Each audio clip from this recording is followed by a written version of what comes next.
निम्नलिखित में से कौन सुमेलित नहीं है? दर्शन और प्रणेता को देखना है कौन सा सुमेलित नहीं है। तो द्वैतवाद के प्रणेता निम्बकाचार्य थे, सही है। दूसरा देखें, शुद्ध अद्वैतवाद के प्रणेता रामानुजाचार्य थे, ये गलत है क्योंकि शुद्ध अद्वैतवाद के प्रणेता वल्लभाचार्य थे और जिनके द्वारा पुष्टि मार्ग मतलब उनका जो था उसे पुष्टि मार्ग के प्रणेता के रूप में इन्हें जाना जाता है। जबकि रामानुजाचार्य ने विशिष्ट द्वैतवाद की अवधारणा दी गई थी और रामानुजाचार्य द्वारा श्री संप्रदाय की स्थापना की गई थी, जबकि वल्लभाचार्य जी के द्वारा रुद्र संप्रदाय की स्थापना की गई थी। इसके अतिरिक्त अद्वैतवाद के प्रणेता शंकराचार्य थे, पूर्ण अद्वैतवाद के प्रणेता महर्षि अरविंद थे। अगला प्रश्न देखते हैं, निम्नलिखित में से किसे आरंभिक जैन साहित्य के रूप में जाना जाता है? तो जो आपका अचरांग सूत्र है, बृहदकल्प सूत्र है, सूत्रकृतांग, इन तीनों को ही जो है आरंभिक जैन साहित्य के रूप में जाना जाता है, इसलिए डी ऑप्शन आपका सही हो जाएगा। आगे चलते हैं, षट खड़ागम ग्रंथ की रचना किसके द्वारा की गई? तो इसकी रचना जो है आपका आचार्य पुष्पदंत और आचार्य भूतबली के द्वारा मिलकर की गई थी, इसलिए डी ऑप्शन यहां पर आपका सही हो जाएगा। और यह जैन धर्म का सबसे बड़ा जैन ग्रंथ है जो 6 खंडों में विभक्त है, जबकि जैन आचार्य हेमचंद द्वारा परशिष्ट पर्व एवं त्रिषष्टि सलाका चरित्र की रचना की गई है। आगे चलते हैं, निम्नलिखित में से किस ग्रंथ को भगवान बुद्ध की जीवनी के रूप में जाना जाता है? तो ललित विस्तार को भगवान बुद्ध की जीवनी के रूप में जाना जाता है, जबकि महायान संप्रदाय से संबंधित साहित्य को वैपुल्य सूत्र कहा जाता है। और बुद्ध चरित्र की रचना अष्टघोष के द्वारा की गई थी, जबकि कल्प सूत्र जो है ये जैन धर्म का ग्रंथ है जिसकी रचना भद्रबाहु के द्वारा की गई थी। आगे चलते हैं, उच्च पुरापाषाण काल का प्रधान पाषाण उपकरण कौन सा था?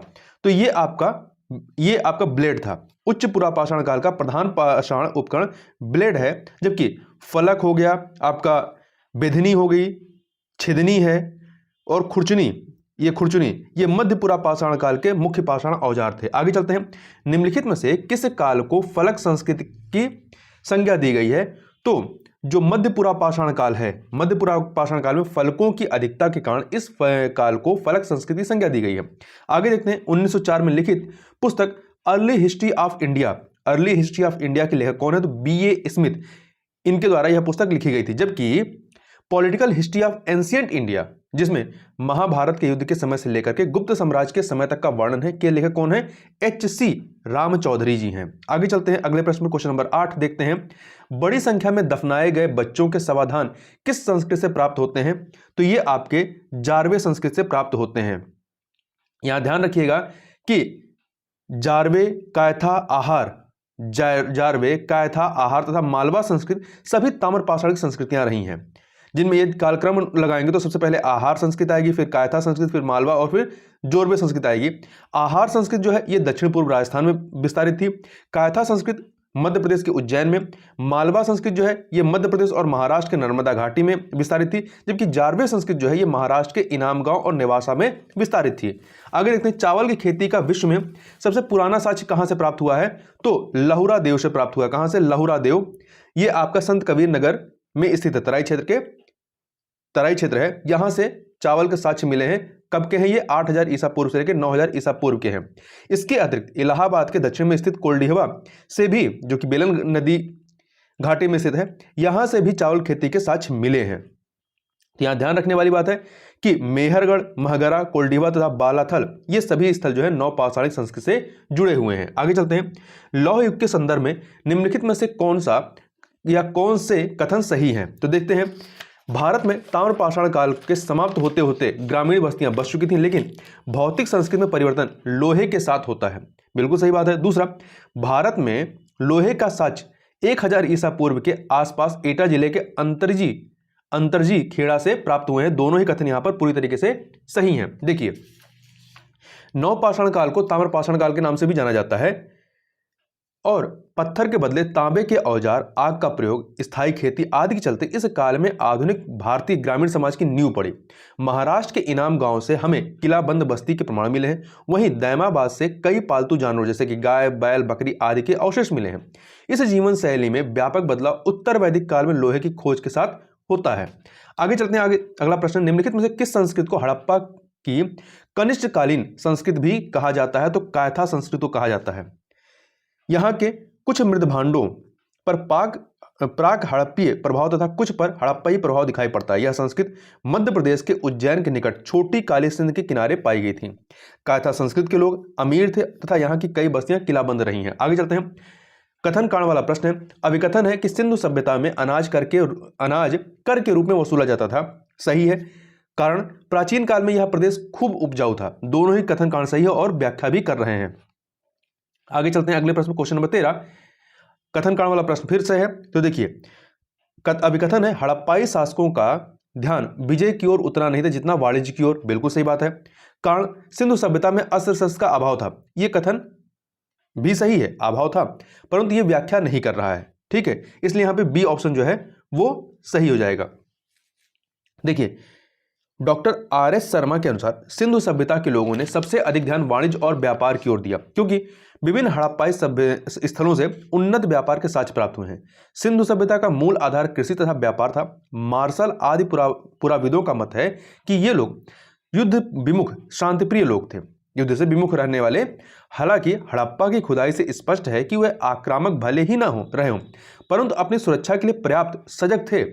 कुल्हाड़ी, आरी, छुरा, बर्छा जैसे हथियार इसका प्रमाण है।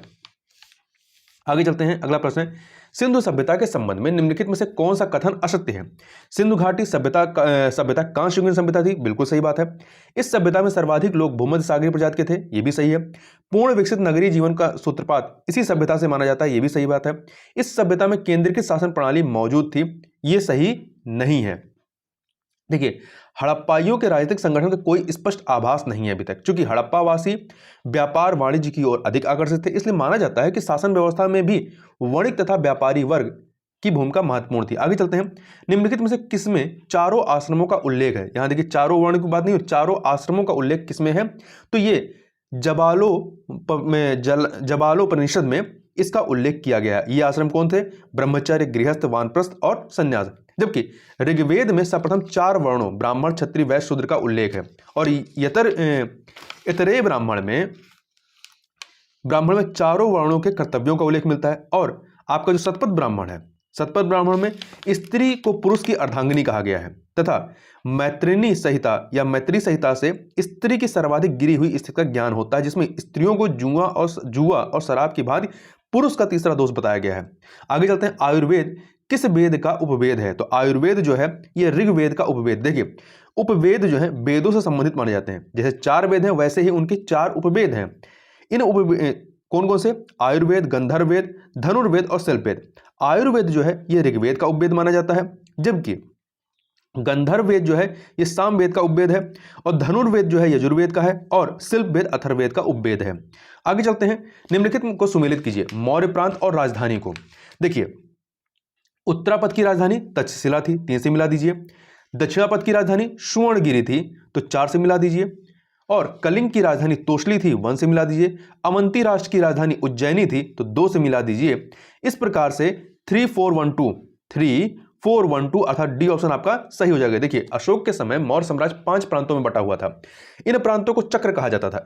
इन प्रांतों के प्रशासक कुमार या आर्यपुत्र कहलाते थे। इन प्रांतों का विभाजन विषय में किया गया था, जो विषयपति के अधीन होते थे।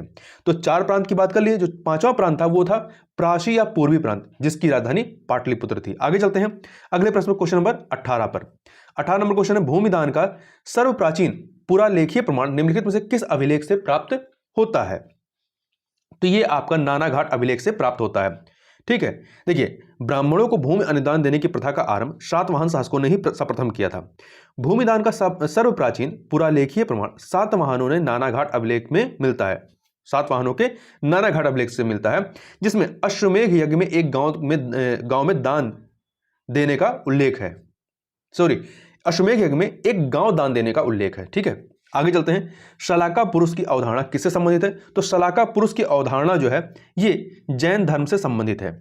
देखिए, शलाका पुरुष वाले में क्या है कि तीर्थंकर, चक्रवर्ती आदि प्रसिद्ध पुरुषों को शलाका पुरुष कहते हैं। इनकी संख्या 63 है, जिसमें 24 तीर्थंकर, 12 चक्रवर्ती, 9 बलदेव, 9 नारायण, 9 प्रतिनारायण।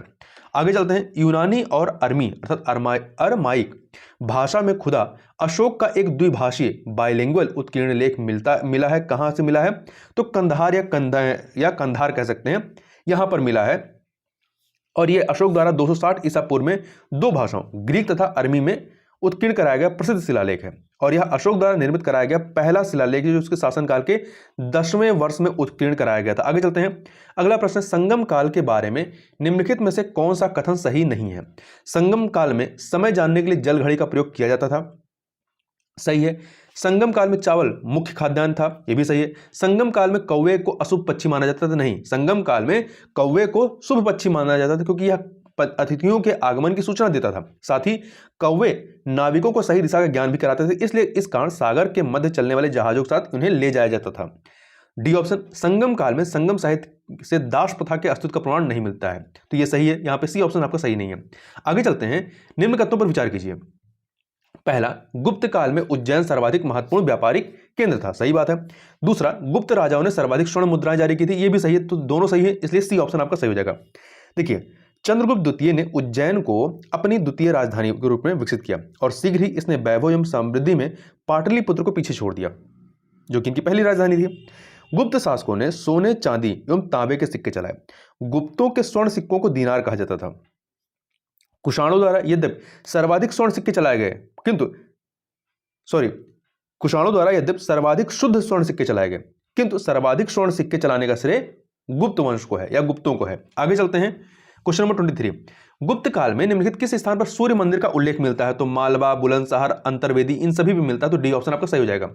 ठीक है, देखिए, मालवा, बुलंदशहर, अंतर्वेदी जो कि गंगा यमुना दोआब है, इसके अतिरिक्त मूल स्थानपुर, यहां पर भी सूर्य मंदिर का उल्लेख है। तो गुप्त काल में मंदसौर शिलालेख के प्रारंभिक श्लोकों में सूर्य की उपासना की गई है। स्कंदगुप्त के काल का इंदौर ताम्रलेख से बुलंदशहर में स्थित सूर्य मंदिर का उल्लेख मिलता है और मिहिरकुल के ग्वालियर लेख में ग्वालियर में एक प्रस्तर सूर्य मंदिर के निर्माण की जानकारी मिलती है। आगे चलते हैं, अगला प्रश्न, गुप्त काल का एकमात्र दुखांत नाटक कौन सा है? तो यह है मृच्छकटिकम। कौन सा है? मृच्छकटिकम है। इसके लेखक शूद्रक है। इसका नायक ब्राह्मण चारुदत्त है जो सार्थवाह है और नायिका वसंत सेना नामक गणिका है। आगे चलते हैं, निम्नलिखित कथनों पर विचार कीजिए और यहां ध्यान रखिएगा थोड़ा सा और, मुद्राक्षस के लेखक कौन है? मुद्राक्षस के लेखक यहां पे विशाखदत्त हैं। देवीचंद्र गुप्तम के लेखक जो है देवीचंद्र गुप्तम के द्वारा की गई थी और मालविकाग्निमित्रम के लेखक कौन है? कालिदास रहे हैं और ये कालिदास का प्रथम नाटक था। आगे चलते हैं, निम्नलिखित कथनों पर विचार कीजिए। दो कथन दिए गए। पहला है, गुप्त काल में कदंब और गंग राजाओं ने जैन धर्म को आश्रय दिया। बिल्कुल सही बात है। इस काल में मथुरा और बल्लवी दिगंबर संप्रदाय तथा बंगाल में पुण्यवर्धन श्वेतांबर संप्रदाय का केंद्र था। तो यह कथन गलत है क्योंकि इस काल में मथुरा और बल्लवी जो है ये श्वेतांबर संप्रदाय तथा बंगाल में पुण्यवर्धन जो है दिगंबर संप्रदाय का केंद्र, तो ये उल्टा लिखा हुआ है, इसलिए सही नहीं है। जबकि पहला वाला कथन आपका सही है, इसलिए ए ऑप्शन यहां पर आपका सही हो जाता है। देखिए, गुप्त काल में जैन धर्म उन्नत अवस्था में था। इस समय जैन ग्रंथों पर भाषाएं और भाष्य और टीकाएं लिखी गई। गुप्त काल में कदम और गंग राजाओं ने जैन धर्म को आश्रय दिया था। आगे चलते हैं, निम्नलिखित में किस पल्लव शासक ने राजसिंह, आगमप्रिय और शंकर भक्त की उपाधि धारण की थी? तो नरसिंह वर्मन द्वितीय के द्वारा ये उपाधियां धारण की गई थी। पल्लव वंश का संस्थापक कौन था? पल्लव वंश का संस्थापक विष्णु था और भारत पर अरबों के आक्रमण के समय पल्लवों का शासक नरसिंह वर्मन द्वितीय था। आगे चलते हैं अगले प्रश्न पर। महाबलीपुरम के एकाश मंदिर, जिन्हें रथ मंदिर कहा जाता है, का निर्माण किस वंश ने कराया था? तो ये जो है पल्लव वंश ने करवाया था। किसने? पल्लव वंश ने। पल्लव वंश के राजा नरसिंह वर्मन प्रथम ने कराया था। नरसिंह वर्मन प्रथम ने कराया था। इन रथ मंदिरों की संख्या 7 है। इन मंदिरों में सबसे छोटा द्रौपदी रथ है जिसमें किसी प्रकार का अलंकरण नहीं मिलता है। आगे चलते हैं, निम्नलिखित दो सूचियां इन्हें सुमेलित करना है। देखिए,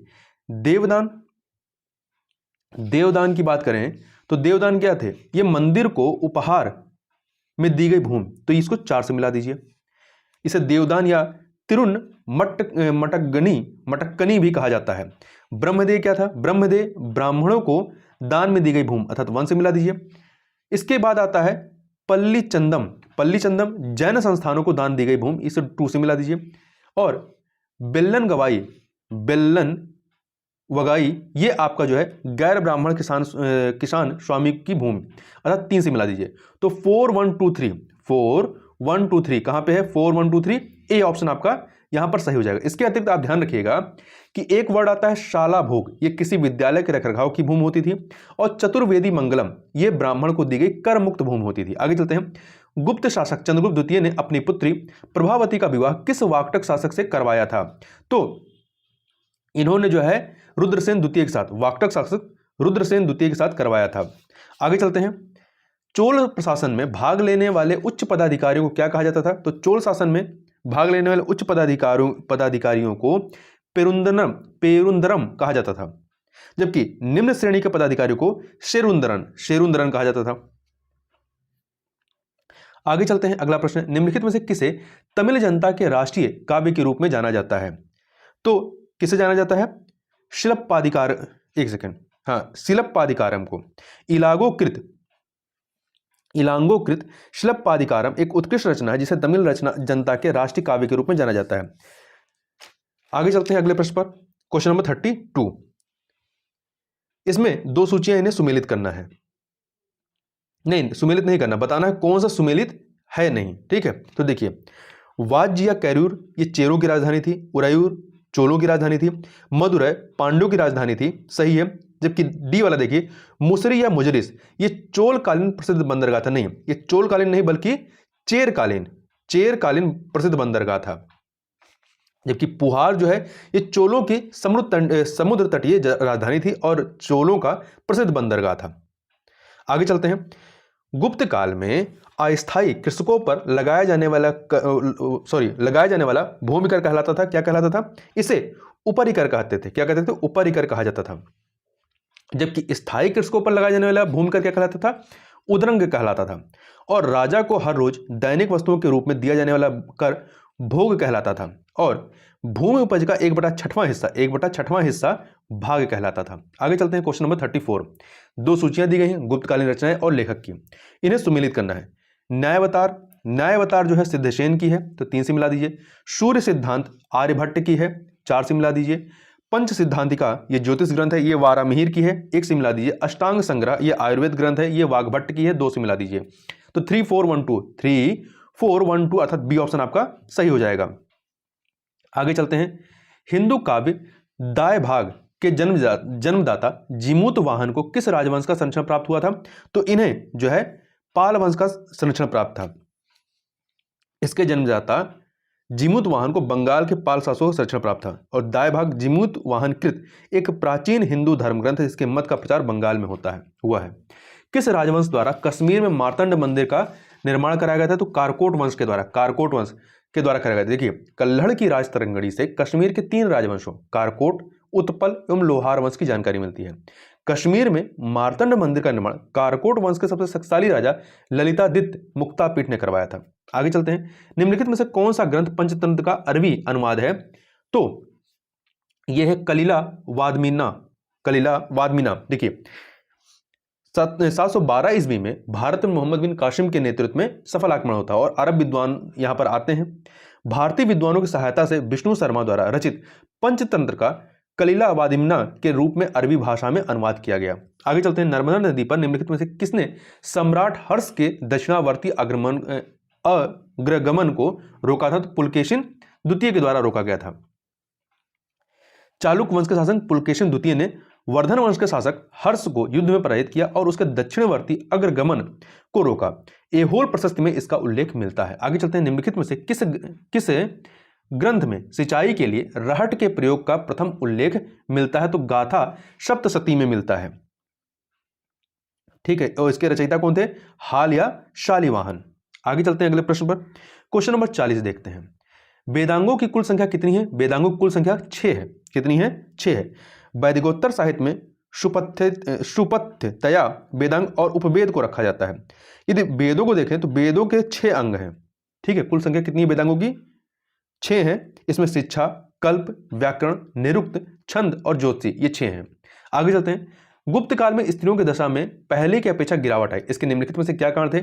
उपनयन संस्कार का बंद होना, अल्पायु में विवाह होना, प्रदा प्रथा का होना, सती प्रथा का होना, स्त्रियों का संपत्ति का अधिकार न होना। तो ये वाला डी वाला छोड़ दीजिए, पांचवा कारण नहीं था।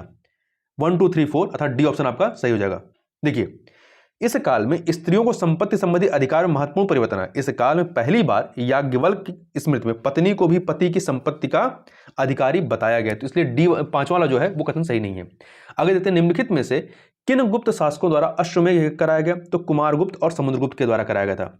कुमारगुप्त और समुद्रगुप्त के द्वारा, अर्थात ए ऑप्शन आपका सही हो जाएगा 2 और 3।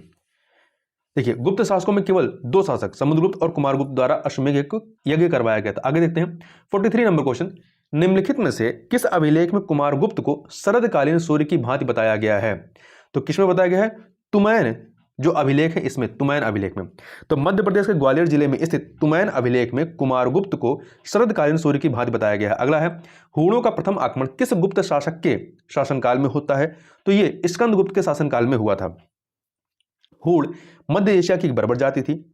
उनका पहला आक्रमण स्कंदगुप्त के शासन में होता है।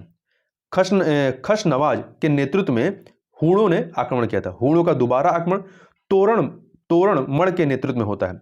स्कंदगुप्त और हूणों के बीच युद्ध का वर्णन भीतरी स्तंभ लेख में तथा हूणों पर स्कंदगुप्त की सफलता का गुणगान जूनागढ़ अभिलेख में मिलता है। तो दोनों ही अभिलेख इससे संबंधित हैं। आगे चलते हैं अगले प्रश्न पर।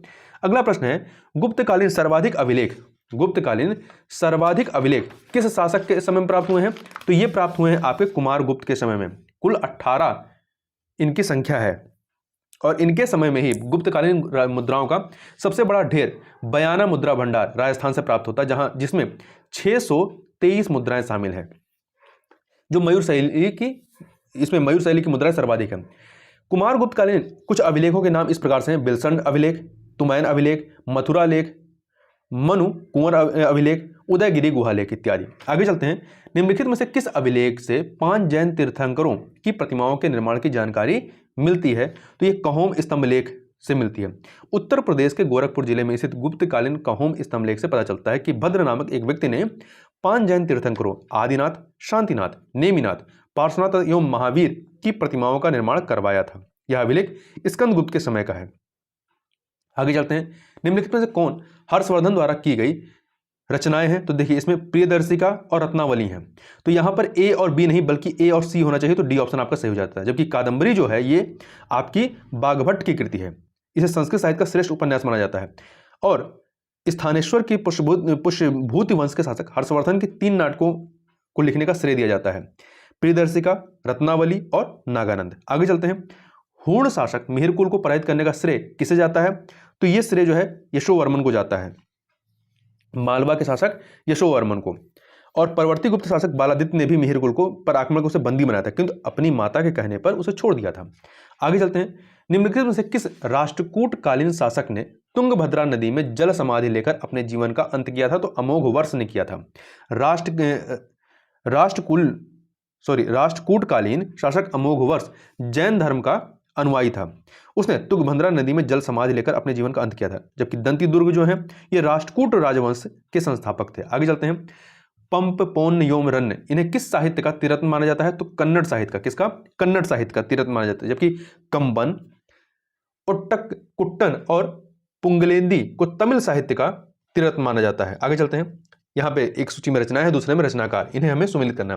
देखिए, कविराज मार्ग ये अमोघ वर्ष की है, 2 से मिला दीजिए। आदि पुराण जिनसेन की है, 3 से मिला दीजिए। गणित सार संग्रह महावीराचार्य की है, 4 से मिला दीजिए। अमोघ वृत्ति शक्तायना 1 से मिला दीजिए। तो 2 3 4 1 2 3 4 1, तो 2 3 4 1 अर्थात ए ऑप्शन आपका सही हो जाएगा। यहां ध्यान रखने वाली बात है कि जिनसेन, महावीराचार्य और शक्तायना ये सभी रचनाकार राष्ट्रकूट शासक अमोघ वर्ष के दरबार में रहते थे या संबंधित थे। आगे चलते हैं, निम्नलिखित दक्षिण भारत के प्रमुख राजवंशों एवं उनकी राजधानियों को सुमेलित कीजिए। यादव वंश की राजधानी देवगिरी थी, 4 से मिला दीजिए। होयसल वंश की राजधानी द्वार समुद्र, आधुनिक नाम इसका हेलेविड है, 3 से मिला दीजिए। कदम वंश की राजधानी वनवासी, 1 से मिला दीजिए। काकटीय वंश की राजधानी वारंगल, 2 से मिला दीजिए। तो 4 3 1 2 अर्थात सी ऑप्शन आपका सही हो जाएगा। आगे चलते हैं, ओदंतपुरी विश्वविद्यालय की स्थापना निम्नलिखित में से किस पाल शासक के द्वारा की गई थी? तो ये इसकी स्थापना गोपाल के द्वारा की गई थी। गोपाल पाल वंश के संस्थापक थे। इन्होंने मुंगेर को अपनी राजधानी बनाया और इनके द्वारा ओदंतपुरी विश्वविद्यालय की स्थापना की गई थी। जबकि विक्रमशिला विश्वविद्यालय की स्थापना इसी वंश के धर्मपाल के द्वारा की गई थी और पाल शासक बौद्ध धर्म के अनुयायी थे। आगे चलते हैं, गीत गोविंद के लेखक जयदेव निम्नलिखित में से किसके दरबार में रहते थे? तो ये जो है ये लक्ष्मण सेन के दरबार से संबंधित थे। गीत गोविंद के लेखक जयदेव सेन वंश के शासक लक्ष्मण सेन के दरबार में रहते थे। इसके अलावा लक्ष्मण सेन की राजसभा में पवनदूत के लेखक धोई और ब्राह्मण सर्वस्व के लेखक हलायुध रहते थे। आगे चलते हैं, अगला प्रश्न है, पुष्यभीत अर्थात वर्धन वंश के थे। पुष्यभीत वंश के समय निम्नलिखित में से किसे उसकी समृद्धि के कारण महोदय श्री कहा जाता था? कन्नौज को कहा जाता था। कन्नौज को, देखिए हर्षवर्धन ने थानेश्वर की जगह कन्नौज को जीतकर अपनी राजधानी बनाया। पहले राजधानी थानेश्वर थी, फिर कन्नौज बनता है। कन्नौज को उसकी समृद्धि के कारण इस काल में महोदय श्री कहा गया है। और हर्षकालीन शासन और कन्नौज की समृद्धि का उल्लेख वैनशांग के वर्णनों में भी मिलता है। आगे चलते हैं, कुषाणों की भारत में द्वितीय राजधानी कौन सी थी? मथुरा थी। और इनकी पहली राजधानी कौन सी थी? पुरुषपुर या पेशावर थी। आगे चलते हैं अगले प्रश्न पर, बुद्ध काल में उत्तर प्रदेश में निम्नलिखित में से कौन से प्रमुख गणराज्य थे? तो कपिलवस्तु के शाक्य और शम सुमेर पर्वत चुनार के भग्य। तो यह था सी ऑप्शन आपका सही हो जाएगा। देखिए इस काल में उत्तर प्रदेश में 7 मुख्य गणराज्य थे। कौन कौन से? कपिलवस्तु के शाक्य, दूसरा शम सुमेर पर्वत चुनार के भग्य, तीसरा कुशीनारा के मल्ल, चौथा केलपुत्त के कालाम, पांचवां रामग्राम के कोलिये, छठा पावा के मल्ल, सातवां पल्लीवन के मोरिया।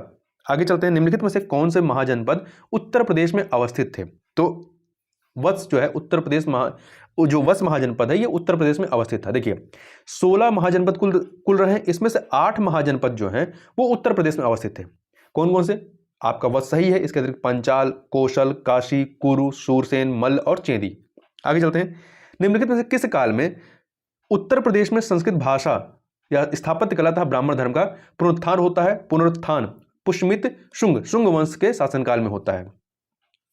पुष्यमित शुंग के द्वारा 185 ईसा पूर्व में शुंग वंश की स्थापना की गई थी और इसके द्वारा सतना में भरहुत स्तूप का निर्माण कराया गया था। पतंजलि की अध्यक्षता में इसने 2 अश्वमेध यज्ञ भी किए थे पुष्यमित शुंग ने। निम्नलिखित में से किस स्तंभलेख को अकबर ने इलाहाबाद के किले में स्थापित कराया था? तो प्रयाग स्तंभलेख को। अशोक के स्तंभलेखों की संख्या 7 है जो केवल ब्राह्मी लिपि में लिखे गए हैं। इनमें से जो प्रयाग स्तंभलेख है ये कौशाम्बी में स्थित है। इस लेख को अकबर ने इलाहाबाद के किले में स्थापित कराया। इसके अतिरिक्त दिल्ली टोपारा है, दिल्ली मेरठ है, रामपुरवा है, लौरिया अरेराज है और लौरिया नंदनगढ़, ये अशोक के प्रमुख स्तंभलेख हैं। आगे चलते हैं, अगला है सिंधु सभ्यता का सबसे पूर्वी पुरा स्थल। सबसे पूर्वी की बात कर रहे हैं, पुरा स्थल किस नदी के किनारे अवस्थित है? तो ये जो है हिंडन नदी। सिंधु सभ्यता का सबसे पूर्वी पुरा स्थल आलमगीर जो कि वर्तमान में उत्तर प्रदेश के मेरठ जिला में स्थित है, हिंडन नदी के किनारे स्थित है। जबकि इस सभ्यता का सबसे पश्चिमी पुरा स्थल शुद्ध कांगेडोर दास नदी के किनारे है। जबकि सबसे उत्तरी पुरा स्थल मांडा चिनाब नदी के किनारे है और सबसे दक्षिणी पुरा स्थल दैमाबाद गोदावरी नदी के किनारे है। आगे चलते हैं, सिंधु सभ्यता में लाजवर्द मणि का आयात कहां से किया जाता था? अफगानिस्तान से, अफगानिस्तान के बदखशा क्षेत्र से, ठीक है। और यहां से चांदी का भी आयात किया जाता था। आगे चलते हैं, सिंधु सभ्यता से निर्यात की जाने वाली वस्तुएं में सूती वस्त्र, इमारती लकड़ी, हाथी दांत, पशु पक्षी, ये सभी के सभी इसमें शामिल थे। अर्थात डी ऑप्शन आपका सही हो जाएगा। देखिए सिंधु सभ्यता के नगर अफगानिस्तान, फारस के खाड़ी क्षेत्र में स्थित देशों ईरान और इराक से, बहरीन तथा सुमेर से व्यापारिक संबंध रखते थे। आगे चलते हैं, धार्मिक दृष्टि से मथुरा में कंकाली टीला से प्राप्त मूर्तियां निम्न से किस धर्म से संबंधित हैं? तो ये जो है जैन धर्म से संबंधित है, जैन धर्म से। और इन कलाकृतियों को 3 भागों में विभक्त किया गया है, तीर्थंकरों की मूर्तियां, शासन देवताओं की मूर्तियां और आयज्ञपट्ट के रूप में। आर्यों की प्रशासनिक इकाई को अवरोही क्रम में सजाइए, अवरोही क्रम में मतलब छोटे से बड़े के क्रम में। तो देखिए सबसे पहले क्या आएगा? सबसे पहले कुल आएगा, फिर आपका ग्राम आएगा, फिर विष आएगा, फिर जन आएगा और फिर राष्ट्र आएगा। इस प्रकार से आपका 5 2 3 4 1 ए ऑप्शन सही हो जाएगा। निम्नलिखित को सुमेलित कीजिए। 2 सूचियां दी गई हैं। पहला, एक तरफ ऋग्वैदिक कालीन अधिकारी हैं, उनके कार्य हैं। पुरुप का कार्य क्या था? ये दुर्गपति था, 4 से मिला दीजिए। स्पष्ट जनता की गतिविधियों को देखने वाला गुप्तचर, 3 से मिला दीजिए। वाज्रपति गोचर भूमि का अधिकारी, 2 से मिला दीजिए। उग्र अपराधियों को पकड़ने का कार्य करता था, 1 से मिला दीजिए। 4 3 2 1 4 3 2 1 अर्थात बी ऑप्शन सही हो जाएगा। आगे चलते हैं अगले प्रश्न पर। ऋग्वैदिक काल में सभा एवं समिति के संबंध में निम्नलिखित कथनों पर विचार कीजिए। सभा एवं समिति के संबंध में तो देखिए इसमें पहला है सभा एवं समिति राजा को सलाह देने वाली संस्था थी, बिल्कुल सही बात है। समिति श्रेष्ठ एवं सम्भ्रांत लोगों की संस्था थी, जबकि सभा सामान्य जनता का प्रतिनिधित्व करती थी। ये कथन गलत, उल्टा लिखा हुआ है। समिति जो है ये सामान्य जनता का प्रतिनिधित्व करती थी, जबकि सभा जो है ये श्रेष्ठ एवं सम्भ्रांत लोगों की संस्था थी।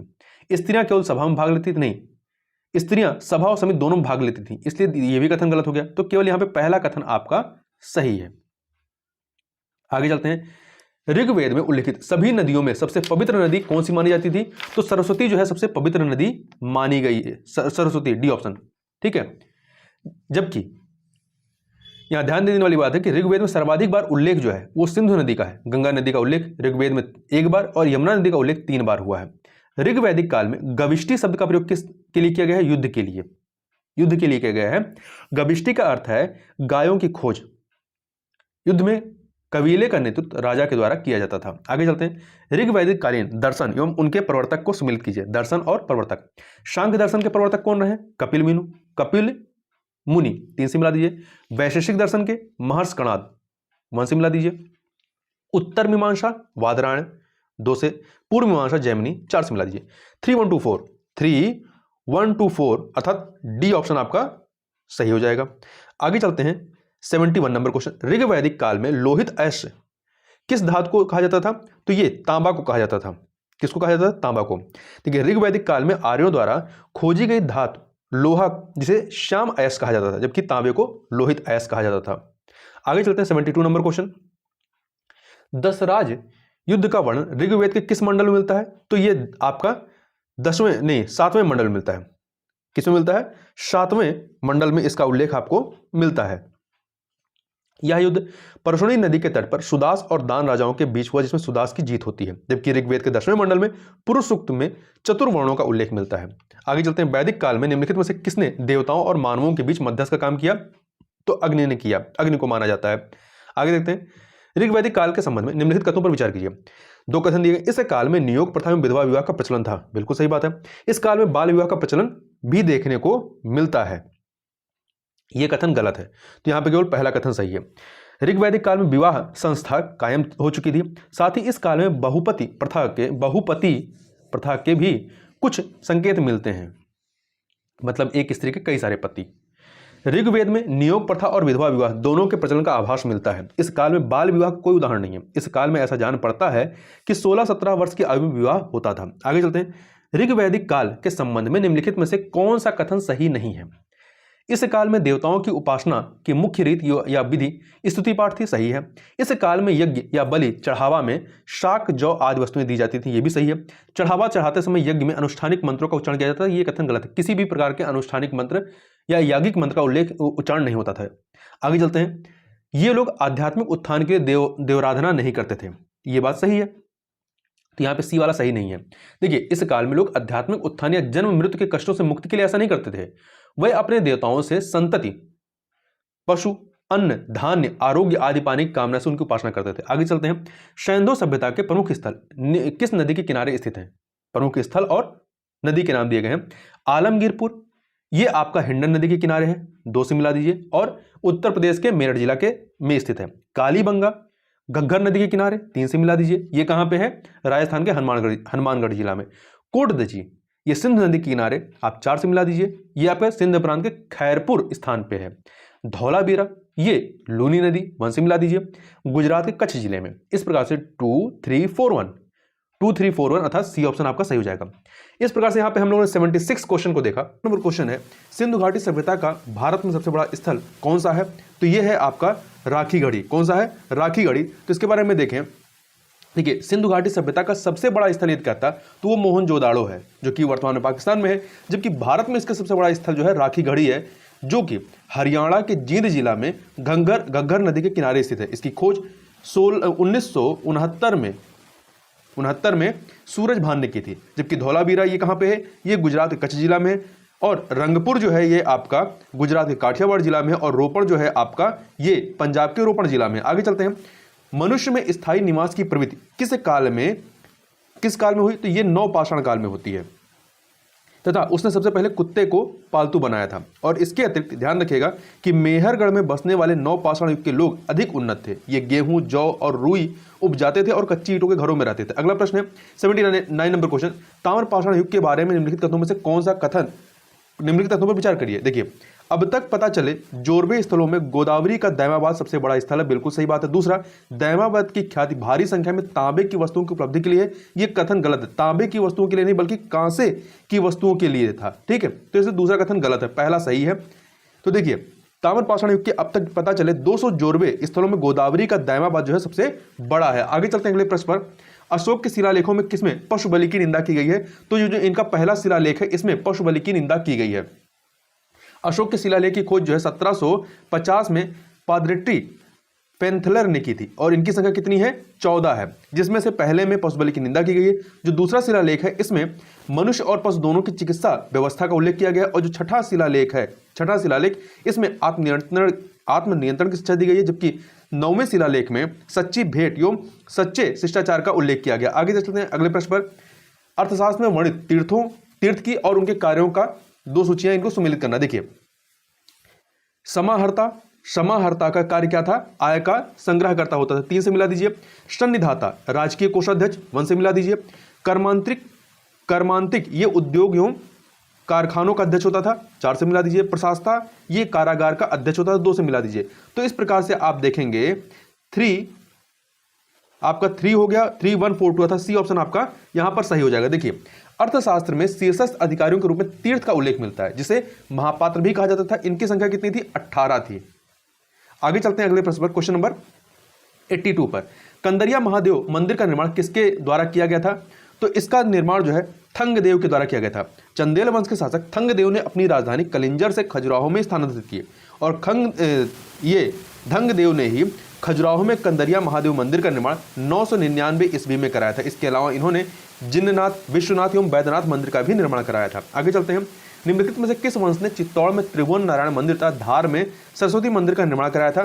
तो यह करवाया था परमार वंश ने कराया था। देखिए, परमार वंश के शासक राजा भोज ने इस वंश की राजधानी धार में सरस्वती मंदिर का निर्माण कराया और इस मंदिर के परिसर में उन्होंने संस्कृत विद्यालय की स्थापना की तथा राजा भोज जो थे स्वयं संस्कृत के विद्वान थे। इसके अतिरिक्त राजा भोज के शासनकाल में थार नगरी विद्या एवं विद्वानों का प्रमुख केंद्र था। इन्होंने चित्तौड़ में त्रिभुवन नारायण मंदिर का निर्माण भी कराया था तथा भोजपुर नगर की स्थापना करवाई थी। आगे चलते हैं। एलोरा के प्रसिद्ध कैलाश मंदिर का निर्माण निम्नलिखित में से किसने कराया था? तो कृष्ण प्रथम ने कराया था। देखिए, राष्ट्रकूट वंश के शासक कृष्ण प्रथम के समय में एलोरा के प्रसिद्ध मंदिर का निर्माण कराया गया था और एलोरा एवं एलिफेंटा जो कि महाराष्ट्र में है के गुहा मंदिरों का निर्माण राष्ट्रकूटों के समय में ही होता है। राष्ट्रकूट राजवंश की स्थापना दंती दुर्ग ने 752 ईस्वी में की थी और शुरुआत में कर्नाटक के चालुक्य राजाओं के अधीन कार्य करते थे या सामंत थे उनके। चोलों की राजधानी को उनके कालक्रम के अनुसार सजाइए। तो देखिए, 9वीं शताब्दी में विजयालय ने पल्लवों के ध्वंसावशेषों पर चोल वंश की स्थापना की थी। चोलों की राजधानी का जो कालानुक्रम है, इसलिए सबसे पहले इनका जो राजधानी रहती उरयूर अर्थात 3 हो गया। इसके बाद रहती है राजधानी तंजौर अर्थात 1 हो गया। फिर रहती है गंगईकोंड अर्थात 5 हो गया। इसके बाद है चोलपुरम अर्थात 2 हो गया और फिर होती है सबसे लास्ट में कांची अर्थात 4 हो गया। 31524 ए ऑप्शन आपका सही हो जाएगा। आगे चलते हैं। चोलों की प्रशासनिक इकाई को उसके अवरोही क्रम में मतलब बड़े से छोटे के क्रम में सजाइए। तो देखिए, संपूर्ण चोल साम्राज्य 6 प्रांतों में विभक्त था। तो प्रांत को मंडल कहा जाता था। प्रांत को मंडल कहा जाता था, मतलब मंडल पहले आ जाएगा, 4 मानिए, 4 को रखिए। फिर आता था मंडल के बाद कोट्टम आता था 1, फिर कोट्टम के बाद नाडु आता था 3 और फिर सबसे छोटा इसमें कुर्रम आता है तो 2। 4 1 3 2 अर्थात ए ऑप्शन आपका सही हो जाएगा। आगे चलते हैं अगले प्रश्न पर, क्वेश्चन नंबर 87। बिल्हड़ एवं विज्ञानेश्वर निम्नलिखित में से किसके दरबार में रहते थे? विक्रमादित्य 6 के दरबार में रहते थे। तो देखिए, बिल्हड़ एवं विज्ञानेश्वर जो है कल्याणी के चालुक्य वंश के शासक विक्रमादित्य 6 के दरबार में रहते थे। कल्याणी के चालुक्य वंश की स्थापना तैलब द्वितीय ने की थी और इसकी राजधानी क्या थी? मान्यखेत थी। आगे चलते हैं। अगला प्रश्न, संगम काल में निम्नलिखित में से किस पत्तन का प्रयोग रोम के साथ व्यापार के लिए किया जाता था? तो अरिकमेडु का प्रयोग किया जाता था। कोरोमंडल तट पर स्थित अरिकमेडु चोल वंश का एक प्रमुख पत्तन था। संगम काल में इस पत्तन से रोम के साथ व्यापार होता था। कालांतर में हुई खुदाई से यहाँ मनके के कारखानों का भी पता चला है। इसके अतिरिक्त संगम काल में कोरकई तथा शल्यूर जो है ये पांड्य राज्य के तथा बंदर जो है ये चेर राज्य के प्रमुख पत्तन थे। आगे चलते हैं। संगमकालीन प्रमुख वर्ग तथा उनके कार्यों को सुमेलित कीजिए तथा नीचे दिए कोट से सही उत्तर चुनिए। देखिए वर्ग और कार्य, बेल्लार जो होते थे ये कृषि वर्ग में संलग्न अर्थात व्यक्ति होते थे अर्थात किसान होते थे अर्थात 3 से मिला दीजिए। वेनिगर ये व्यापारी वर्ग थे 4 से मिला दीजिए। बिडेलियर ये नर्तक नर्तकियों नायकों का दल होता था 2 से मिला दीजिए। पुलयन दस्तकारों का वर्ग था ये आप 1 से मिला दीजिए। तो इस प्रकार से 3 4 2 1 3 4 2 1 बी ऑप्शन आपका सही हो जाएगा। आगे चलते हैं क्वेश्चन नंबर 90 पे। शैव मतावलंबी वीरसेन निम्नलिखित में से किस गुप्त शासक का संधि विग्राहिक सचिव था?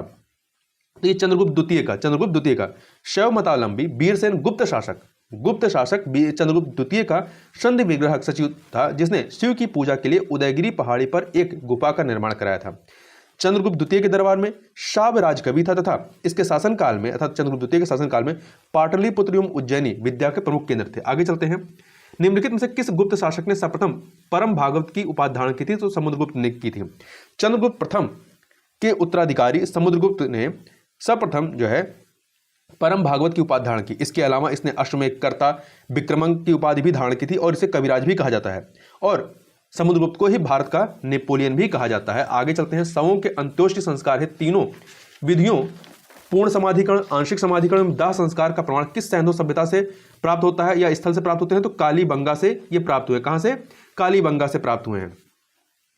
कालीबंगा राजस्थान के गंगानगर जिले में घग्गर नदी के बाएं तट पर, कहां पे? घग्गर नदी के बाएं तट पर स्थित। इसकी खोज 1951 में अमलानंद घोष के द्वारा की गई थी। जबकि लोथल जो है ये आपका गुजरात के भोगवा नदी के तट पर है और आपका बनवाली जो है ये हरियाणा के सरस्वती नदी के तट पर है और चंदहोदड़ो ये पाकिस्तान में सिंध नदी के तट पर स्थित है। आगे चलते हैं। क्वेश्चन नंबर 93 को देखते हैं। यह है नीचे दिए गए तीर्थंकरों और प्रतिमाओं पर अंकित उनके चिन्हों को सम्मिलित कीजिए। यहां एक तरफ तीर्थंकर हैं, उनके चिन्ह दिए गए हैं। देखिए कुल 24 तीर्थंकर थे और ये शुरुआत के 4 तीर्थंकरों के बारे में दिया गया। तो ऋषभनाथ पहले तीर्थंकर थे, इनका जो चिन्ह था वो बैल था, 2 से मिला दीजिए। अचितनाथ दूसरे थे, इनका चिन्ह हाथी था, 3 से मिला दीजिए। और तीसरे संभवनाथ थे, इनका चिन्ह क्या था? घोड़ा था, तो 4 से मिला दीजिए। अभिनंदन नाथ ये चौथे नंबर पे थे, इनका बंदर था, तो 1 से मिला दीजिए। तो आपका हो गया 2 3 4 1 अर्थात सी ऑप्शन आपका सही हो जाएगा। आगे चलते हैं। क्वेश्चन नंबर 94 पर वेद तथा उनके ब्राह्मण को सही सुमेलित कीजिए। देखिए ऋग्वेद का ब्राह्मण क्या है? ऋग्वेद का ब्राह्मण ऐतरेय तथा कौशतकी है, 2 है, तो यहां 3 से मिला दीजिए ऐतरेय से।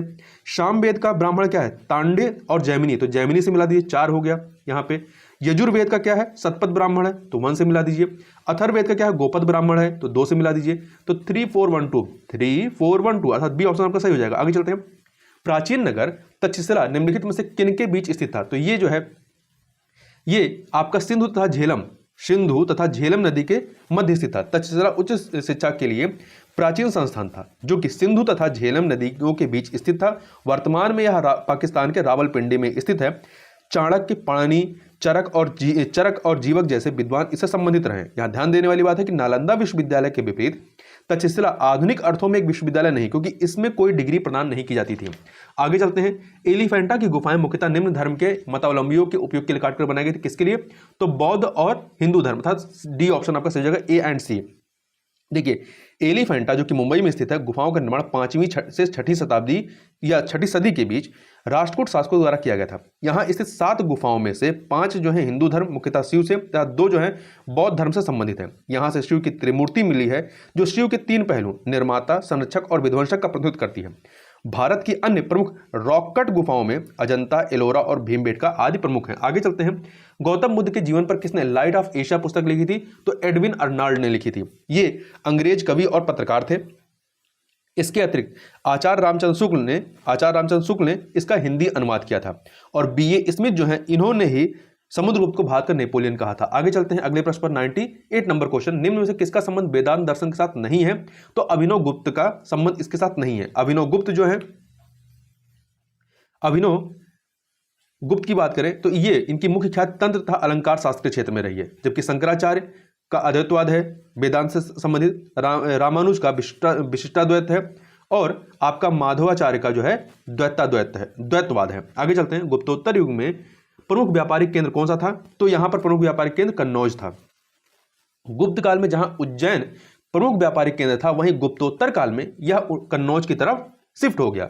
गुप्तोत्तर काल में हर्ष ने जो है कन्नौज को थानेश्वर के स्थान पर अपनी राजधानी बनाया। गंगा यमुना दोआब में स्थित होने के कारण कन्नौज पर अधिकार के लिए पाल, प्रतिहार और राष्ट्रकूट के बीच त्रिपक्षीय युद्ध भी लड़ा गया था। आगे चलते हैं। निम्नलिखित में से किस स्मृति को गद्य रूप में लिखा गया है? तो विष्णु स्मृति को। देखिए, स्मृतियां हिंदू धर्म के कानूनी ग्रंथ हैं, ये पद्य रूप में लिखी गई, किंतु विष्णु स्मृति को गद्य रूप में लिखा गया है। आगे चलते हैं। निम्नलिखित में से किस स्मृति में स्त्रियों को सर्वप्रथम संपत्ति का अधिकार प्रदान किया गया है? याज्ञवल्क्य स्मृति में दिया गया है। ठीक है, इसमें स्त्रियां जो हैं, स्त्री धन के अतिरिक्त वह संपत्ति की स्वामिनी नहीं बन सकती, मतलब स्त्री धन पे इनका अधिकार दिया गया है। इसके अतिरिक्त नारद जो स्मृति है, इसमें विधवाओं की संपत्ति जो है राज्य द्वारा लेकर उनके भरण पोषण को राजा का कर्तव्य बताया गया है। आगे चलते हैं। याज्ञवल्क्य और मनु के धर्मशास्त्र से संबंधित निम्नलिखित कथनों पर विचार कीजिए।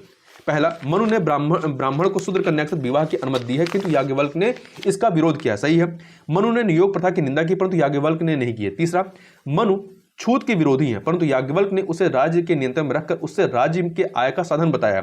चौथा, मनु ने विधवा के उत्तराधिकार के विषय में कुछ नहीं कहा है, किंतु याज्ञवल्क्य ने विधवा को समस्त उत्तराधिकारियों में प्रथम स्थान दिया है। तो इस प्रकार चारों ही कथन यहां पर सही हैं। डी ऑप्शन आपका सही हो जाएगा। चलिए आगे चलते हैं। इसमें याद रखिएगा, याज्ञवल्क्य का धर्मशास्त्र मनु की अपेक्षा अधिक सुव्यवस्थित एवं संक्षिप्त रहा है। अगले प्रश्न पर चलते हैं। निम्नलिखित में से किन्हें मुनियत्र कहा जाता है? तो इसमें पतंजलि, पढ़नी और कात्यायन, ये तीनों को मुनियत्र, एक साथ मुनियत्र कहा जाता है। ठीक है, तो आपका 134 मतलब सी ऑप्शन आपका सही हो जाएगा। देखिए, पढ़नी के द्वारा अष्टध्यायी लिखी गई, पतंजलि के द्वारा महाभाष्य और कात्यायन के द्वारा जो है वार्तिक की रचना की गई है। ये तीनों ग्रंथ भाषा को वैज्ञानिक रूप प्रदान करते हैं। आगे चलते हैं। ज्योतिष के प्रथम ग्रंथ वेदांग ज्योतिष की रचना किसके द्वारा की गई थी? तो लगध मुनि के द्वारा। किसके द्वारा? लगध मुनि के द्वारा की गई थी। ब्रह्मांड और नक्षत्रों के विषय में भविष्यवाणी ज्योतिष के अंतर्गत आती है। ज्योतिष का प्रथम ग्रंथ लगध मुनि द्वारा रचित वेदांग ज्योतिष है। आगे चलते हैं। अगला प्रश्न, नीचे दिए गए वेद उनके उपवेदों को सम्मिलित कीजिए। 4 वेद हैं, उसके 4 उपवेद भी हैं। ऋग्वेद का आयुर्वेद है, ऋग्वेद का आयुर्वेद 3 से मिला दीजिए। सामवेद का गंधर्व वेद है 1 से मिला दीजिए। यजुर्वेद का धनुर्वेद है 4 से मिला दीजिए। अथर्ववेद का शिल्प वेद है 2 से मिला दीजिए। 3142 ए ऑप्शन आपका सही हो जाएगा। आगे चलते हैं। ऋग्वैदिक काल के निम्नलिखित कथनों पर विचार कीजिए। ऋग्वेद में कृषि की तुलना में पशुचारण का स्थान गौण था। यह कथन गलत है, क्योंकि ऋग्वेद में पशुचारण की तुलना में कृषि का स्थान गौण था, तो पहला गलत हो गया। दूसरा, ऋग्वेद में एक ही अनाज यव अथवा जौ का उल्लेख मिलता है, यह सही है, तो पहला गलत दूसरा सही, बी ऑप्शन आपका सही हो जाएगा। आगे चलते हैं। राजा की उत्पत्ति का सिद्धांत सर्वप्रथम कहां मिलता है? तो यह आपका ऐतरेय ब्राह्मण में मिलता है। कहां पे? ऐतरेय ब्राह्मण में मिलता है। जबकि राजा के राजाभिषेक के लिए होने वाले राजसूय यज्ञ का विस्तृत वर्णन यह शतपथ ब्राह्मण में मिलता है। आगे चलते हैं। 108 नंबर क्वेश्चन, उत्तर वैदिक कालीन आर्यों के धार्मिक जीवन में निम्नलिखित में से कौन से परिवर्तन दृष्टिगोचर होते हैं?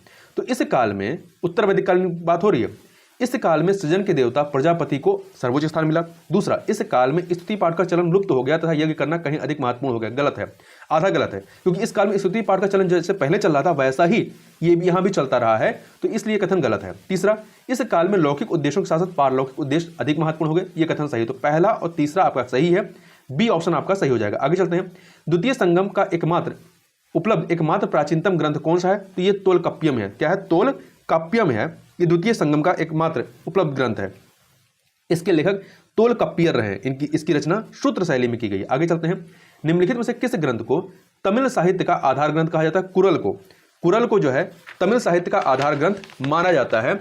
इसके प्रणेता कवि तिरुवल्लुर रहे हैं। इसमें उनकी तथा उनकी पत्नी अतवे की अनेक कहानियां मिलती हैं। और ध्यान रखिएगा, इसे अर्थात कुरल को तमिल साहित्य का बाइबिल अथवा पंचम वेद भी माना जाता है। आगे चलते हैं। संगमकालीन कोरकई पेरीप्लस में कालची नाम दिया गया है। बंदरगाह जो समुद्री मोतियों के लिए विख्यात था, निम्नलिखित में किस संगमकालीन राज्य के अंतर्गत आता था? तो ये जो है पांड्य राज्य के अंतर्गत आता था। कोरकई जैसे कालची भी कहा जाता था। जो समुद्री मोतियों के लिए विख्यात था शालियूर, ये दोनों ही पांड्यों के बंदरगाह थे। जबकि चेरों के बंदरगाह में आपके कौन थे? तोंडी, मुसरी, करैरा और वांची थे तथा बंदर थे। चोलों के बंदरगाह कौन से थे? पुहार, जिसे कावेरी पत्तनम भी कहते हैं, अरकमेडु और उरैयूर थे। और उरैयूर जो है चोलों का जो बंदरगाह था ये कपास के लिए विख्यात रहा है। आगे चलते हैं। संगमकालीन चेर राज्य की राजधानी निम्नलिखित में से क्या थी? तो संगमकालीन चेर राज्य की राजधानी करुयूर थी, करुयूर। ठीक है, आधुनिक समय में केरल और तमिलनाडु का अंश इसमें चेर राज्य में सम्मिलित था। तो इसकी राजधानी बांजी, बांजी भी कहते हैं इसको, बांजी या करियूर थी, तथा तोंडी इनकी दूसरी राजधानी थी। इसके अतिरिक्त जो मदुरै है ये पांड्य राज की राजधानी थी। आगे चलते हैं 113 नंबर क्वेश्चन को देखते हैं। 113 नंबर क्वेश्चन है, संगम कालीन राजस्व का सबसे प्रमुख स्रोत भूमिकर था, इसे क्या कहा जाता था? इसे जो है कुडमय, इसे कुडमय या इरय कहा जाता था। जबकि माँ तथा बेली क्या होती थी? ये दोनों संगमकालीन भूमि माप की इकाइयां थी। और इरादू जो था ये बलपूर्वक प्राप्त किया गया उपहार था। और उलुगु और सुंगम क्या थे? ये संगमकालीन पथकर और सीमा शुल्क थे। आगे चलते हैं। संगमकालीन भूमि का प्रकार था, उनकी विशेषताओं को सम्मिलित कीजिए। भूमि एक तरफ दिया गया और उनकी विशेषताएं। जो मरुदम भूमि थी ये आपकी उपजाऊ कृषि भूभाग था, 3 से मिला दीजिए। पाले जो है यह रेगिस्तानी भाग था, यहाँ नाम मात्र का उत्पादन होता था, रेगिस्तानी भूभाग, 1 से मिला दीजिए। मूल्य ये पशुपालकों की अधिकता यहाँ पे होती थी, तो 4 से मिला दीजिए। नेथल समुद्रवर्ती क्षेत्र था जिसमें नमक एवं मछली का उत्पादन होता था, तो 2 से मिला दीजिए। तो आपका 3142 अर्थात ए ऑप्शन आपका सही हो जाएगा। इसके अतिरिक्त देखिए संगम काल में भूमि के 5 प्रकार मिलते हैं, यहाँ पे 4 की बात कर ली है, एक और था जिसका नाम था कुरुंची था। ज्यादातर कृषक इसी प्रकार के क्षेत्र में थे, यहाँ ज्वार, धान, चीड़, बांस तथा आम उगाए जाते थे। आगे चलते हैं अगले प्रश्न पर। बौद्ध धर्म से संबंधित निम्नलिखित दर्शन पर विचार कीजिए। बौद्ध दर्शन क्षणिकवादी है, बिल्कुल सही। यह दर्शन नितांत कर्मवादी, जहां कर्म का आश्रय कायिक, वाचिक एवं मानसिक चेष्टाओं से है। तीसरा, यह दर्शन अनात्मवादी है किंतु पुनर्जन्म में विश्वास रखता है। तीनों ही कथन यहाँ पर सही है, इसलिए डी ऑप्शन आपका सही हो जाएगा। आगे चलते हैं अगले प्रश्न पर। निम्नलिखित में से कौन सा बौद्ध साहित्य प्रश्नोत्तर शैली में है? तो आपका जो अभिधम्म पिटक है, अभिधम्म पिटक ये प्रश्नोत्तर शैली में है। देखिए बौद्ध साहित्य को त्रिपिटक कहा जाता है, यह पाली भाषा में रचित है। त्रिपिटक में सुत्त पिटक, शुद्ध पिटक, विनय पिटक और अभिधम्म पिटक है। इनमें से केवल जो अभिधम्म पिटक है ये प्रश्नोत्तर शैली में लिखा गया। इस पिटक में बौद्ध दार्शनिक सिद्धांतों का वर्णन किया गया है और इसकी रचना तृतीय बौद्ध संगीत के अवसर पर मोगलपुत्र तिष्क के द्वारा की गई थी। इसके अतिरिक्त जो सुत्त पिटक है इसमें बौद्ध धर्म के उपदेश दिए गए हैं। अभिधम्म पिटक में दर्शन है, इसमें उपदेश है। और विनय पिटक में क्या है? इसमें बौद्ध भिक्षु एवं भिक्षुणियों के संघ एवं दैनिक जीवन संबंधी आचार विचार नियम दिए गए हैं। आगे चलते हैं। विज्ञानवाद या योगाचार मत की स्थापना निम्नलिखित में किसके द्वारा की गई थी? तो इसकी स्थापना जो है मैत्रेयनाथ के द्वारा की गई थी। विज्ञानवाद या योगाचार मत की स्थापना ईसा की 3री शताब्दी में मैत्रेयनाथ ने की थी। अशंग तथा वसुबंधु ने इसका विकास किया था। यह मत चित्त अथवा विज्ञान को ही एकमात्र सत्ता मानता है, इसी कारण इसे विज्ञानवाद कहा जाता है। योग तथा आचार पर बल देने का इसे योगाचार भी कहा जाता है। नागार्जुन की बात करें तो यह माध्यमिकवाद या शून्यवाद के प्रवर्तक थे। नागार्जुन ने प्रतीत समुत्पाद को ही शून्यता कहा है। जबकि अश्वघोष की बात करें तो इन्होंने बुद्धचरित महाकाव्य की रचना की है। आगे चलते हैं 118 नंबर क्वेश्चन को देखते हैं। निम्नलिखित में किस अभिलेख में अशोक ने स्वयं को बुद्ध शाक कहा है? तो मस्की अभिलेख में कहा है। ठीक है, और इसी अभिलेख में अशोक का नाम भी मिलता है, अशोक मिलता है। भाब्रू या जिसे बैराट अभिलेख कहते हैं इसमें अशोक का नाम प्रियदर्शी मिलता है। इस अभिलेख में बौद्ध धर्म के तीरत्न बुद्ध, धम्म एवं संघ का उल्लेख है। जबकि एरगुड्डी अभिलेख जो है इसकी लेखन शैली अन्य अभिलेखों से विपरीत है, क्योंकि इसमें बाएं से दाएं फिर दाएं से बाएं लिखा गया है। और गुर्जरा अभिलेख इसमें भी अशोक का नाम मिलता है, अशोक के रूप में। आगे चलते हैं। निम्नलिखित में से अशोक के किस लघु स्तंभ लेख को आर्थिक अभिलेख भी कहा जाता है?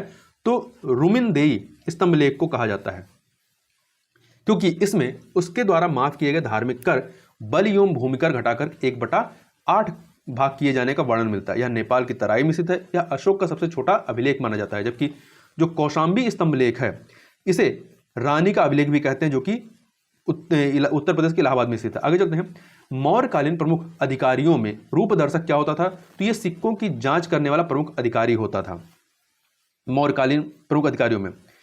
ठीक है, इसके चल मुद्रा का नियमन करने वाला भी अधिकारी था। ये टकसाल का जो प्रमुख अधिकारी होता था उसे सौवर्णिक कहा जाता था, सौवर्णिक। जबकि मंडल का प्रमुख अधिकारी प्रदेष्टा कहलाता था और जिले एवं सड़क का प्रमुख अधिकारी एग्रोनोमोई कहलाता था।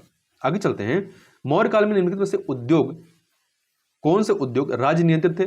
तो देखिए कुल 5 उद्योग थे जो राज्य नियंत्रित थे। उसमें शराब उद्योग, नमक उद्योग, हथियार उद्योग, खान उद्योग, इसके अतिरिक्त आपका जहाज रानी उद्योग भी सम्मिलित था। तो इस प्रकार से सभी सम्मिलित हैं, तो डी ऑप्शन आपका सही हो जाएगा। कौटिल्य ने अर्थशास्त्र में पैदल सेना के 6 भागों का उल्लेख किया गया। इसमें से भृतक क्या थे? भृतक जो है आवश्यकता पड़ने पर किराए की सेना होती थी, जबकि स्थायी सेना को मॉल कहा गया है, और युद्ध से आजीविका चलाने वाली सेना को श्रेणी बल कहा गया है, और जंगली सेना को आटविक बल कहा गया है, जबकि मित्र राष्ट्र की सेना को मित्र बल और बंदी बनाई गई सेना को अमित्र बल कहा जाता था। तो मित्र बल मित्र राष्ट्र की सेना, अमित्र बल बंदी बनाई गई सेना, ध्यान रखिएगा। मौर्यकालीन न्याय प्रशासन से संबंधित निम्नलिखित कथनों पर विचार कीजिए। मौर्य काल में सबसे छोटा न्यायालय ग्राम न्यायालय होता था, बिल्कुल सही बात है। ग्राम न्यायालय था राजा के न्यायालय को छोड़कर अन्य सभी न्यायालय 2 प्रकार के होते थे। दोनों कथन यहाँ पर आपके सही हैं, इसलिए यहाँ पर ऑप्शन देखें तो सी ऑप्शन 1 और 2 दोनों सही हो जाएगा। देखिए, ग्राम न्यायालय और राजा के न्यायालय को छोड़कर अन्य सभी न्यायालय 2 प्रकार के थे। कौन कौन से? पहला था धर्मस्थीय न्यायालय या दीवानी न्यायालय, इसे कह सकते हैं। इसके न्यायाधीश को धर्मस्थ या व्यवहारिक कहा जाता था। जबकि दूसरा क्या होता था? कंटक शोधन न्यायालय, जिसे वर्तमान में फौजदारी न्यायालय कहा जा सकता है। इसके न्यायाधीश को प्रदेष्टा कहा जाता था। आगे चलते हैं। गुप्त काल में अप्रदा धर्म संबंधित है किससे? भूधारण पद्धति से यह संबंधित रहा है। देखिए, गुप्त काल में अप्रदा धर्म का संबंध धारण पद्धति से है, जिसके अंतर्गत भूमि दान में प्राप्त करने वाला व्यक्ति उस भूमि को दान नहीं दे सकता है। गुप्तकालीन अभिलेखों में भूधारण पद्धति अप्रदा धर्म का उल्लेख मिलता है। आगे चलते हैं अगले प्रश्न पर। गुप्त काल से संबंधित निम्नलिखित कथनों पर विचार कीजिए। गुप्त शासकों का राजकीय धर्म वैष्णव था, बिल्कुल सही है। इस काल में नव वैष्णववाद का विकास होता है, जिसका संबंध पांचरात्र मत से था, यह भी सही। दोनों कथन यहाँ पर सही है, सी ऑप्शन आपका सही हो जाएगा। देखिए, इनका राजकीय धर्म वैष्णव था, परंतु ये अन्य धर्मों के प्रति भी सहिष्णु थे। उन्होंने परम भागवत की उपाधि धारण की तथा गरुड़ को अपना राजकीय चिन्ह बनाया। और इस काल में नव वैष्णववाद का उदय होता, जिसका संबंध पंचरात्र मत से था। यह 5 दिन और 5 रात चलने वाला यज्ञ था, जो नरबली प्रथा से संबंधित था। बाद में इसका त्याग कर दिया गया। आगे चलते हैं। धम्म महत्पात्र का उल्लेख अशोक के किस अभिलेख में मिलता है? तो ये जो है आपका 5वें अभिलेख में मिलता है। इसकी नियुक्ति अशोक ने राज्याभिषेक के 14वें वर्ष में की थी। इसका प्रमुख कार्य जनता के बीच धम्म का प्रचार करना था। आगे चलते हैं।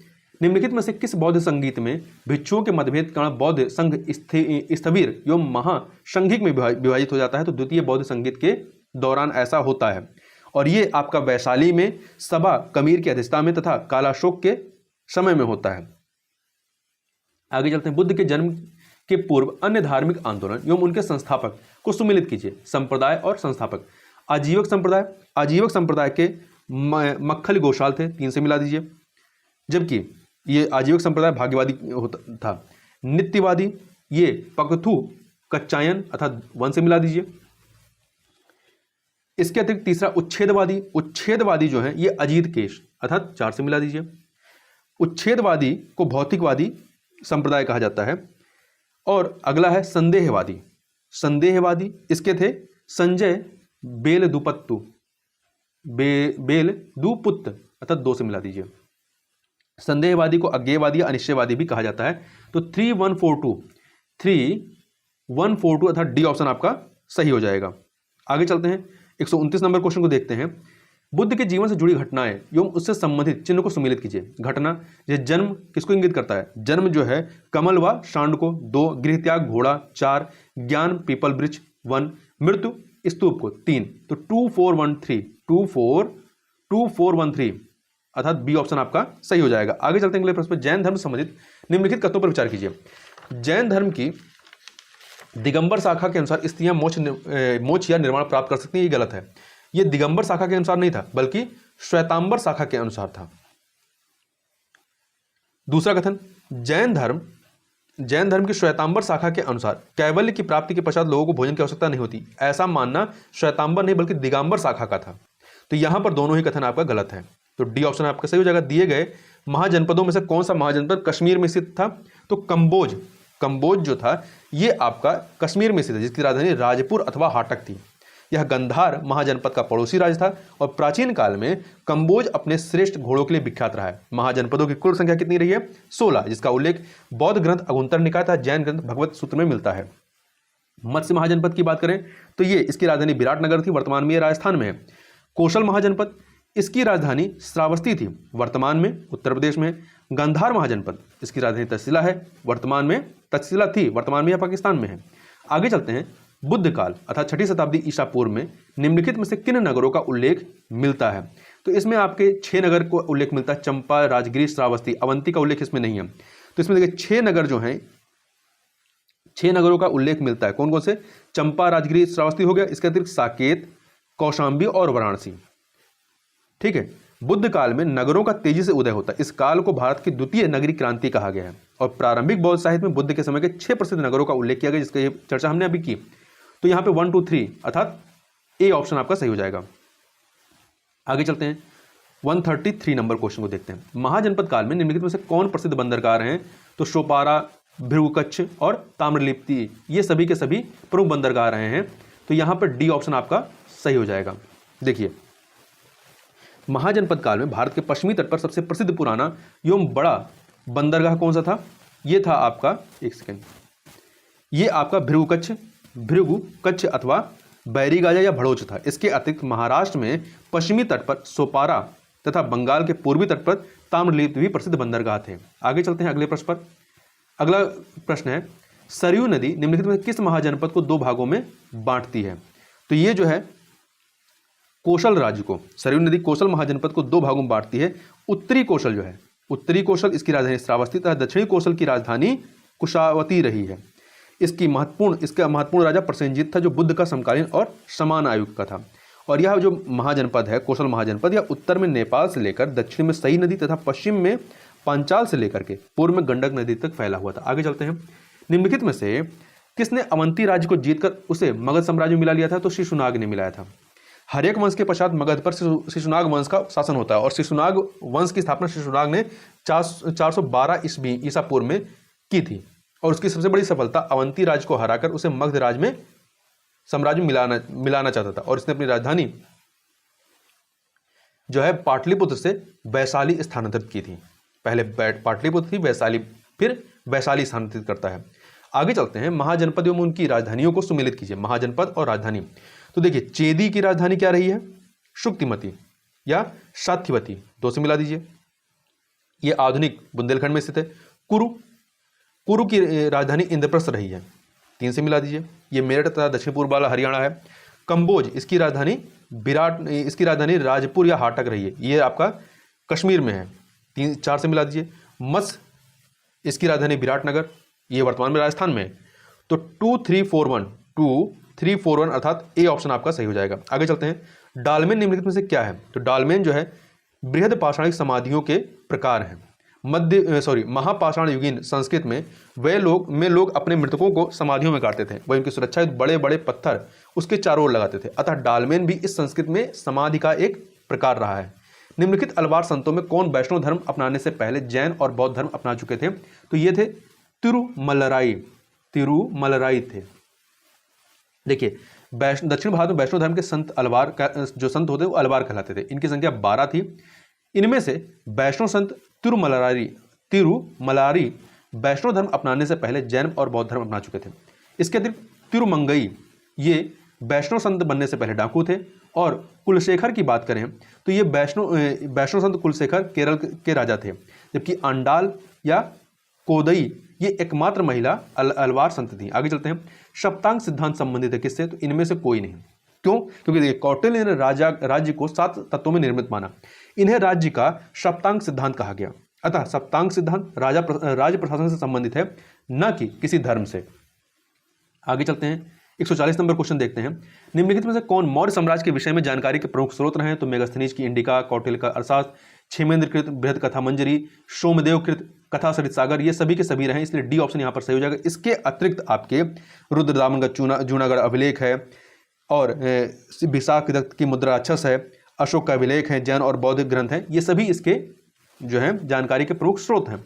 निम्नलिखित में से कौन अभिलेख चंपू शैली अर्थात गद्य पद मिश्रित में लिखा गया प्रथम अभिलेख है? तो जूनागढ़ अभिलेख है। ठीक है, यह अभिलेख शक शासक रुद्रदामन द्वारा 150 ईस्वी में संस्कृत भाषा में लिखा गया था। प्रथम अभिलेख है जो गिरनार गुजरात में स्थित है। सुदर्शन झील का सर्वप्रथम उल्लेख भी इसी अभिलेख में आपको मिलता है। आगे चलते हैं, निम्नलिखित में से किस लेख में गुप्त वंश को घटोत्कच वंश कहा गया है? तो सुपिया का लेख में। सुपिया का लेख मध्य प्रदेश के रीवा जिले में स्थित है। ठीक है, जिसमें गुप्तों की वंशावली घटोत्कच के समय से मिलती है। आगे चलते हैं, निम्नलिखित में से किस ग्रंथ में वर्षा की संभावना और अभाव पर काफी चर्चा की गई है? तो ये चर्चा की गई है आपकी बृहद संहिता में। गुप्त काल में वारामिहिर द्वारा अपनी पुस्तक बृहद संहिता में वर्षा की संभावना और अभाव पर काफी चर्चा की गई है। इस पुस्तक में मौसम संबंधी भविष्यवाणियां भी की गई हैं। इसके अतिरिक्त पंचसिद्धिका, लघु जातक, बृहद संहिता, ये सभी रचनाएं वारामिहिर की हैं और ये गुप्त काल के प्रसिद्ध ज्योतिषी थे। निम्नलिखित में से किस पुस्तक में गुप्तकालीन भारत एवं इथोपिया के बीच व्यापार का उल्लेख किया गया है? तो क्रिश्चियन ट्रोगोग्राफी में। देखिए 6वीं शताब्दी के अलेक्जेंड्रियन भिक्षु और व्यापारी कॉस्मॉस की पुस्तक क्रिश्चियन टोपोग्राफी, ये टोपोग्राफी नहीं टोपोग्राफी है, टोपोग्राफी से गुप्त काल में भारत एवं इथोपिया के बीच व्यापार की जानकारी मिलती है। जबकि नेचुरल हिस्ट्री ये प्लिनी द्वारा लिखित है, जबकि हिस्टोरिका जो है ये हेरोडोटस के द्वारा लिखी गई है। आगे चलते हैं। गुप्त काल से संबंधित निम्नलिखित कथनों पर विचार कीजिए। गुप्तकालीन मूर्तियों में कुषाण काल की मूर्तियों की तरह नग्नता नहीं है, बिल्कुल सही है। गुप्तकालीन मूर्तियों में प्रभाव मंडल सादा, जबकि कुषाण कालीन मूर्तियों में सुसज्जित प्रभाव मंडल बनाए गए। ये कथन गलत है, क्योंकि गुप्तकालीन मूर्तियों में प्रभाव मंडल सुसज्जित हैं, जबकि कुषाण कालीन मूर्तियों में प्रभाव मंडल सादे बनाए गए हैं। तो पहला वाला कथन यहाँ पर सही है, दूसरा वाला गलत है। आगे चलते हैं अगले प्रश्न पर। अगला क्वेश्चन है, गुप्तोत्तर काल के संबंध में निम्नलिखित कथनों पर विचार कीजिए। कथन काल वाला प्रश्न है। देखिए, इस काल में शूद्रों की सामाजिक स्थिति में सुधार हुआ, बिल्कुल सही। इस काल में शूद्रों ने अधिकांशतः कृषि का व्यवसाय अपना लिया। दोनों कथन सही है और व्याख्या भी हो रही है, इसलिए ए ऑप्शन यहां पर आपका सही हो जाएगा। देवल तथा पराशर स्मृतियों में शूद्र के लिए सेवा के अतिरिक्त कृषि, पशुपालन, वाणिज्य तथा शिल्प उपयुक्त व्यवसाय बताए गए हैं। आगे चलते हैं अगले प्रश्न पर। गिलुंद निम्नलिखित में से किस संस्कृति का प्रमुख केंद्र रहा है? तो गिलुंद जो है ये बनास या आहार संस्कृति का प्रमुख केंद्र रहा है। यहां से पक्की हुई ईंटों के साक्ष्य प्राप्त हुए हैं। इस संस्कृति से संबंधित अन्य क्षेत्र बालाथल तथा आहाड़ है। जबकि बनास संस्कृति कहां पे है? राजस्थान में। कायथा संस्कृति मध्य प्रदेश, जोरबे संस्कृति आपका महाराष्ट्र में, और मालवा संस्कृति जो है पश्चिमी मध्य प्रदेश में। निम्नलिखित में से कौन सा प्रागैतिहासिक काल सोहन संस्कृति के नाम से भी जाना जाता है? तो यह है निम्न पुरापाषाण काल। देखिए, निम्न पुरापाषाण काल के उपकरण सर्वप्रथम सिंधु नदी की छोटी सहायक नदी सोहन नदी घाटी से प्राप्त हुई हैं।